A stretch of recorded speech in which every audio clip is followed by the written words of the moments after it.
Malligadu DSP పార్టీని విశారదన్ మహారాజును ఎందుకు టార్గెట్ చేస్తున్నాడు అంటే విశారదన్ గారికి డిఎస్పీ అనే ఒక పార్టీ ఉన్నది. ఆ పార్టీ గత ఎన్నికలలో 65,000 ఓట్లను రాబట్టుకోగలిగింది. ఇంకొక 40,000 ఓట్లను రాబట్టుకోగలిగితే 1% ఓటింగ్ వచ్చేది. 1% ఓటు అంటే లెఫ్ట్ పార్టీలకు సమానంగా, లెఫ్ట్ పార్టీలేవి సిపిఐ సిపిఎంకి సమానంగా ఇక్కడ డిఎస్పీ పార్టీ నిలబడుతుంది.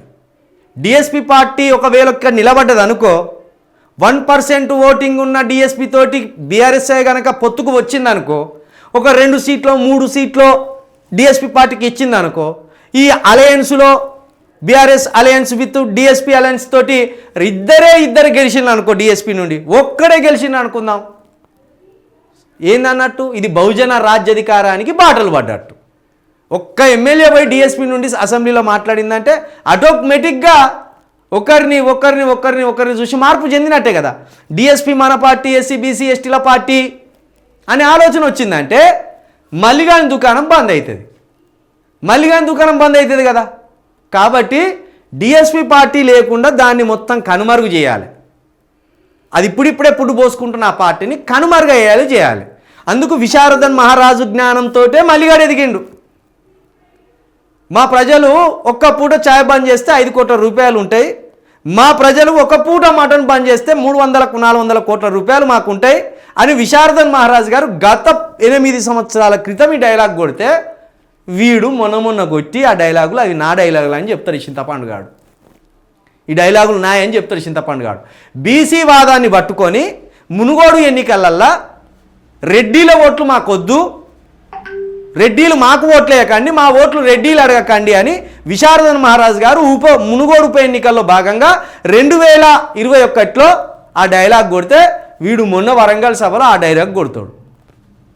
విశారద్ గారు ఏది మాట్లాడితే ఆ డైలాగులు తీసుకొచ్చుకొని వీనికి మీడియా ఉన్నది కదా, మీడియా పబ్లిసిటీ కొంచెం ఎక్కువ ఉన్నది కదా, మీడియా కవరేజ్ కొంచెం ఎక్కువ ఉన్నది కదా చింతపండుకు.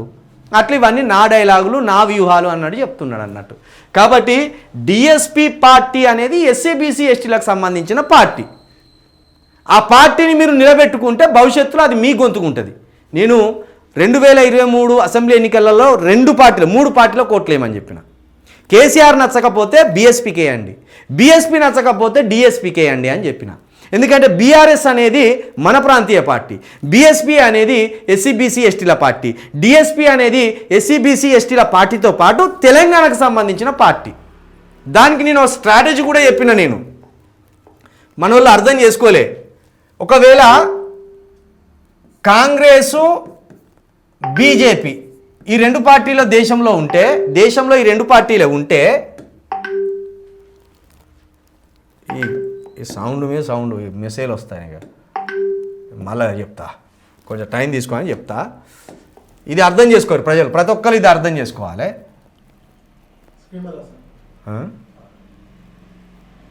దీని మేరతో దేశంలో కాంగ్రెసు బీజేపీ ఉన్నది అనుకుందాం, నేను కాంగ్రెస్కు ఓటెత్తా. ఎందుకంటే ఈ మతోన్మాద పార్టీని నేను ఒప్పుకోను. భారతదేశం అనేది అన్ని కులాలకు అన్ని మతాలకు పుట్టినిల్లు. అది ఒక జాతి ప్రజలు ఇక్కడ లేరు, వందల వేల జాతుల ప్రజలు ఉన్నారు.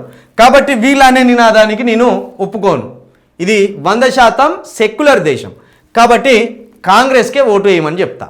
ఒకవేళ కాంగ్రెసు బీజేపీ బీఎస్పీ ఈ 3 పార్టీలే ఉన్నాయనుకో, నేను బీఎస్పీ పార్టీకి ఓటు వేయమంట. ఎందుకంటే ఎస్సీ బీసీ ఎస్టీల కోసం ఏర్పడిన పార్టీ, పైగా ఈ పార్టీ నుండి మొట్టమొదటి దళిత మహిళ ముఖ్యమంత్రిగా అయింది. ఈ 2 పార్టీలు, ఈ పార్టీ ఒక 200 ఏళ్ల చరిత్ర ఉన్నది. ఈ పార్టీకి ఒక 40 ఏళ్ల చరిత్ర ఉన్నది. కానీ ఈ పార్టీల నుండి ఒక బీసీని కానీ ఒక ఎస్సీని కానీ ఎప్పుడు ముఖ్యమంత్రి చేయలే. బీఎస్పీ పార్టీ నుండి మొట్టమొదట ఒక దళిత మహిళ ముఖ్యమంత్రి అయింది. ఇదే బీఎస్పీ నుండి కమ్మరి, కుమ్మరి, చాకలి, వడ్రంగి వాళ్ళు మంత్రులైన్లు. యూపీని ఈ పార్టీ 10 సంవత్సరాలు పాలించింది.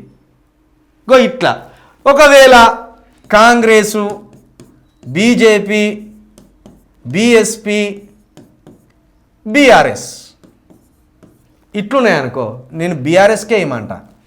ఎందుకంటే ఇది మన రాష్ట్ర పార్టీ, మన సంస్కృతిని, మన ప్రజలను, మన వాటాని అన్నిటిని కాపాడే పార్టీ.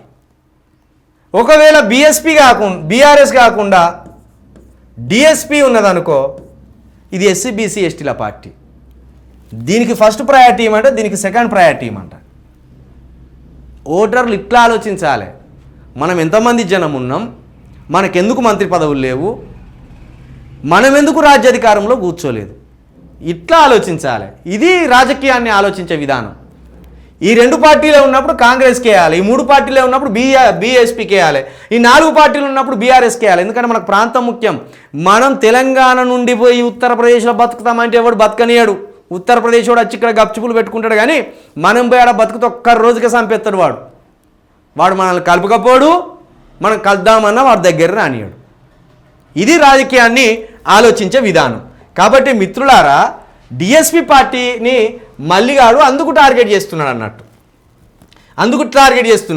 వాడేమనుకుంటున్నాడు, బీసీ వాదంతో బీసీలను డిఎస్పికి పోకుండా ఆపి ఈ బీసీలతోటి నేను లీడర్ని కావాలి, మంత్రి పదవి తెచ్చుకోవాలి అని వాడు అనుకుంటున్నాడు. కానీ వాడు అనేది రాంగ్ కాన్సెప్ట్. అది అర్థం చేసుకోండి. ఎస్సీ బీసీ ఎస్టీలకు సంబంధించి 100% ఒక పార్టీ ఉన్నది, అది బీఎస్పీ అండ్ డిఎస్పీ. మన రాష్ట్రానికి బీఆర్ఎస్.